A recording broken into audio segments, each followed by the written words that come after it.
हम कल्पना करते हैं कि इतिहास शतरंज का एक खेल है। बड़ी रणनीतियां, महान लोग और निश्चित परिणाम। हम खुद से कहते हैं कि ये दुनिया होशियारी से और बादशाहों और सेनापतियों की सोची समझी चालों से बनी है। लेकिन सच क्या है? कभी कभी इतिहास बस अंधेरे में लड़खड़ता हुआ एक शराबी होता है।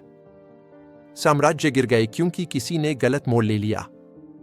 सरहदें खींच दी गई सिर्फ एक शराब की बोतल की वजह से।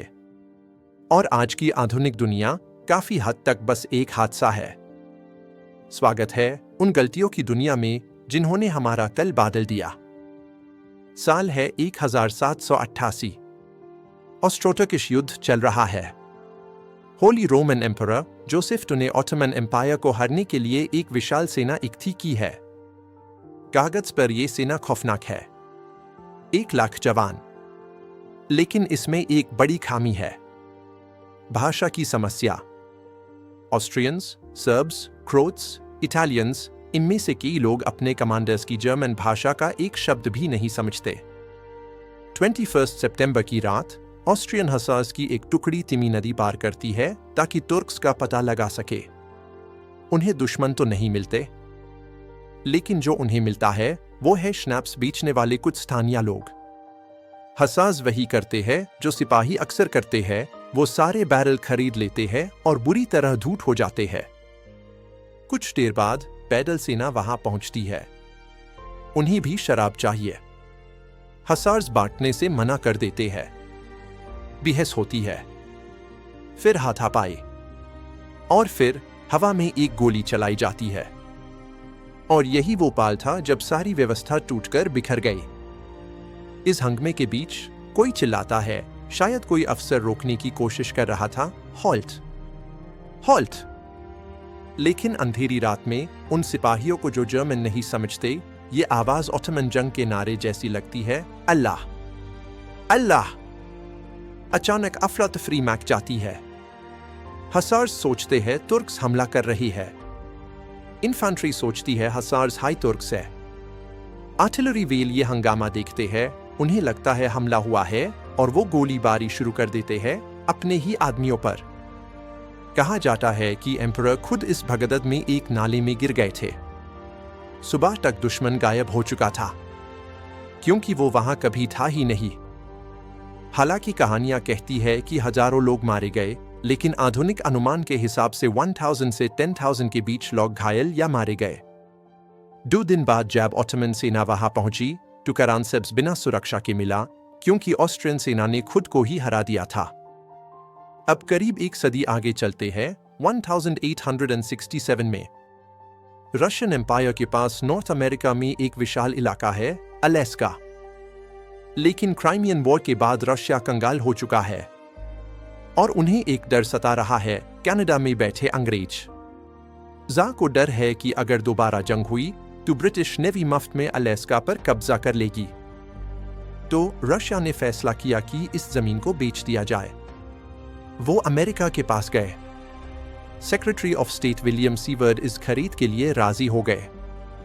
कीमत $7.2 मिलियन, यानी करीब 2 सेंट्स प्रति एकड़। सस्ता सौदा? अमेरिकन मीडिया को ऐसा नहीं लगा। उन्होंने सीवर्ड का मजाक उड़ाया। उन्होंने आईएससी सीवर्ड की मूर्खता और सीवर्ड का आइसबॉक्स कहा।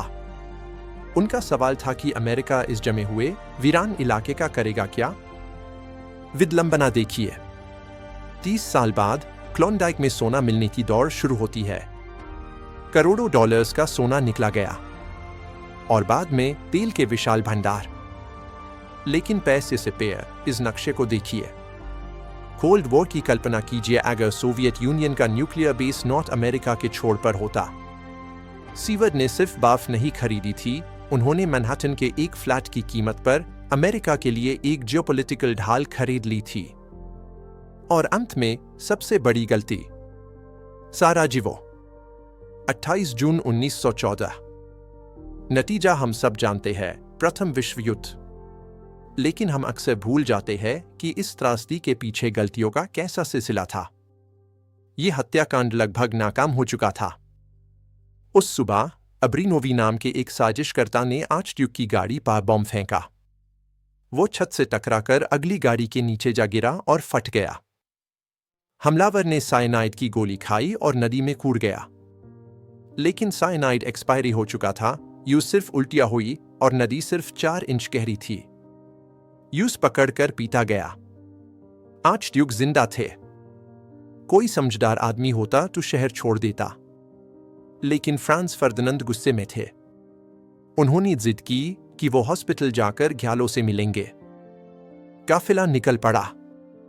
लेकिन और यही वो पाल है जहां 20th सेंचुरी की किस्मत बदल गई।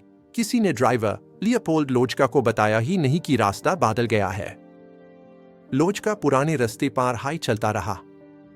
उसने फ्रांस जोसेफ स्ट्रीट पर दाई मोड़ लिया। बगल में बैठे जनरल चिल्लाए, गलत रास्ता, वापस चलो। लोजका ने गाड़ी रोककर रिवर्स करने की कोशिश की, लेकिन 1911 की इस गाड़ी में पावर स्टीयरिंग नहीं थी। गियर अटक गए। गाड़ी बंद हो गई, बिल्कुल भी बस। और उसी मोड़ पर किस्मत से 19 साल का गैवरिलो प्रिंसिप खड़ा था। अब आपने वो मशहूर कहानी सुनी होगी कि प्रिंसिप एक दुकान पर सैंडविच खा रहा था जब आर्चड्यूक वहां आ गए। हालांकि वो मोरित्स शिलर की दुकान के बाहर ही था, लेकिन सैंडविच वाली बात शायद एक आधुनिक मिथ है। 1914 के साराजीवो में सैंडविच आम बात नहीं थी। लेकिन चाहे वो लंच कर रहा हो या बस अपनी नाकामी पर पछता रहा हो, नतीजा वही था। किस्मत ने उसका शिकार उसके ठीक सामने लाकर खड़ा कर दिया था। वो आगे बढ़ा। 2 गोलियां, आर्चड्यूक की मौत, उनकी पत्नी की मौत, और 37 दिन बाद पूरी दुनिया जंग की आग में जल रही थी। टू क्रोन मोर्टे, क्योंकि एक ड्राइवर को सही खबर नहीं मिली। एक अमेरिकन साम्राज्य जो रशिया की सस्ती बिक्री पर बना। एक ऑस्ट्रियन सेना जो शराब के एक बैरल से हार गई। हम इतिहास पढ़ते हैं ताकि हमें कोई पैटर्न माए, कोई टाक माए।